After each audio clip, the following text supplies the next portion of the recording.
The annual NATO summit kicking off today in Washington, D.C. amid heightened geopolitical tensions. And as the three-day summit gets underway, President Biden will also be fighting to prove that he's fit for a second term and put some of those concerns to rest about his ability to lead. For more for what's at stake, we want to bring in Jim Townsend. He is the former Deputy Assistant Secretary of Defense for European and NATO policy. It's great to have you here. So let's just start with what is at stake here for President Biden specifically, and even beyond the foreign policy measures, which will obviously be talked about here over the next 3 days. What do you think, or does he need to prove anything to foreign leaders that he is fit for a second term?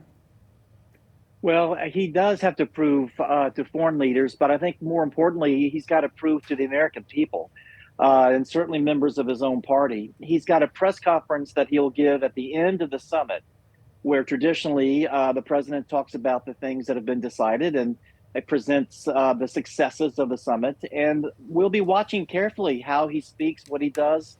That'll be a big test both for the allies as well as the Americans.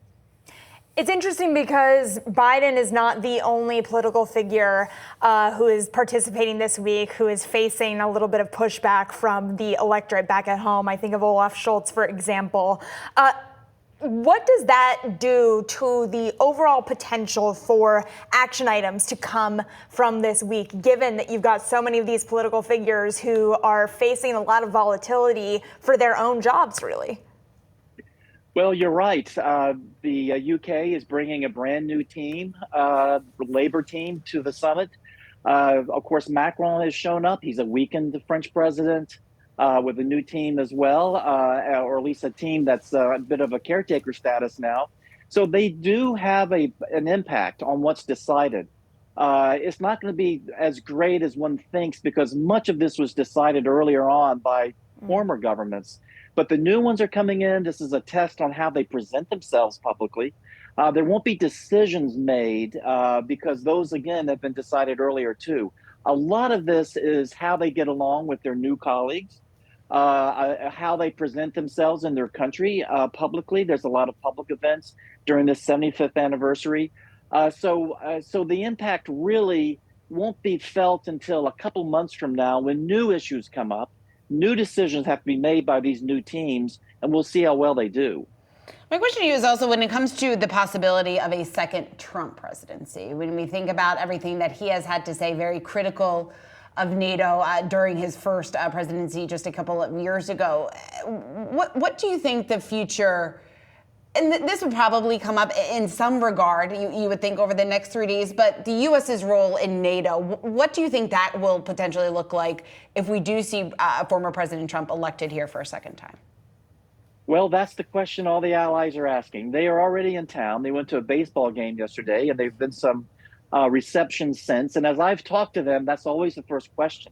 So what's going to happen if Trump is elected? Will it be different this time? What's the possibility? So I think the point I've been making is that the NATO that Trump would deal with, if he's elected in November, the NATO that he will deal with is different than the one 4 years ago. It's been facing Putin. It's been at war, if you will, on the European continent for a while now. The allies are spending a lot of money on defense now. There's quite an effort in Europe to reach the capabilities that Trump 4 years ago said that NATO nations needed to do. So his argument that the allies are free riders, the allies aren't doing enough, that argument doesn't hold anymore. So if he were to become president, he's going to have to get used to a new NATO, a wartime NATO, a NATO where the allies are doing a lot, particularly assisting Ukraine. In fact, in some areas, they're doing more than the U.S. is doing. So we'll have to see. But at the same time, the anxiousness level, if you will, of allies is off the charts right now, watching what might happen. How could a Trump presidency impact the overall picture in Ukraine? To what extent is that a potential headwind for Ukraine in really getting the support it needs moving forward in this effort? Well, for sure, that's what Kyiv is anxious about. Other allies are anxious, too, because they don't want to be left alone dealing with Ukraine and Putin. Should Trump make a decision to disengage a bit from NATO? We hope that's not what he does. But this would definitely have an impact, particularly if Trump makes a separate deal with Putin. And Putin says to Trump, look, I don't want NATO on my borders. I want you to get U.S. forces out of Europe, or I want to see the U.S. not do as much for Ukraine. If that's what Putin's asking for and Trump is willing to give it to them, that's where there's the problem, I think, is that relationship between those two more than anything else and how that might play out. Jim, I know you're very experienced in working with European and NATO policy, and in your tenure, you've also specifically worked on the challenge of Russia in Europe. I'm curious just your thinking as the war has continued, if you've been surprised by the length of it, and also if you were in a position to advise whoever ends up in the White House come November 5th, what would you tell them to do in an effort to bring this war to an end? Well, that is the great question, and you're absolutely right on all of what you've said. There were a lot of surprises. There was a lot of underestimation of Ukraine, overestimation of the Russians. I'm also surprised about how warfare in this day and age burns through so much ammunition and so many end items. So I think we have been finding ourselves not making the right decisions all the time in terms of the kinds of support that we need to give Ukraine.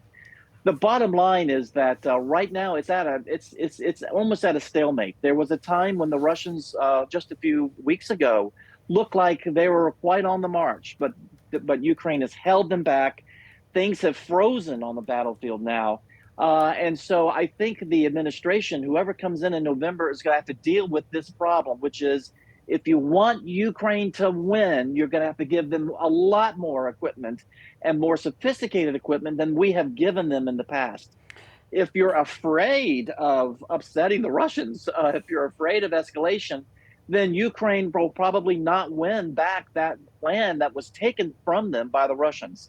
So there's some fundamental decisions that have to be made by this new administration coming in. Either you're going to give them what it takes to win in terms of Ukraine, taking back their assistance, taking back the land that they lost to Russia, or they're going to have to cut a deal. And if a deal is cut, it means that Ukraine will probably lose that land that the Russians have taken. And that's what we're faced with. The new administration is faced with some pretty stark decisions coming up.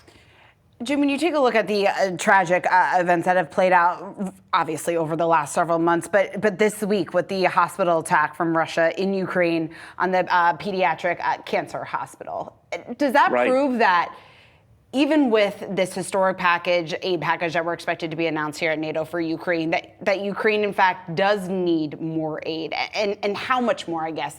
That's the question many foreign leaders are asking. But from your experience, how much more assistance do you think Ukraine needs ultimately if they do want to come out victorious? Well, for sure, in terms of just needs today, air defense is just critical. We haven't given them enough. Whether it's Patriot systems from the United States or some European air defense systems. Obviously, your pictures show right now the destruction that comes when you don't have enough air defense. So that's a today problem.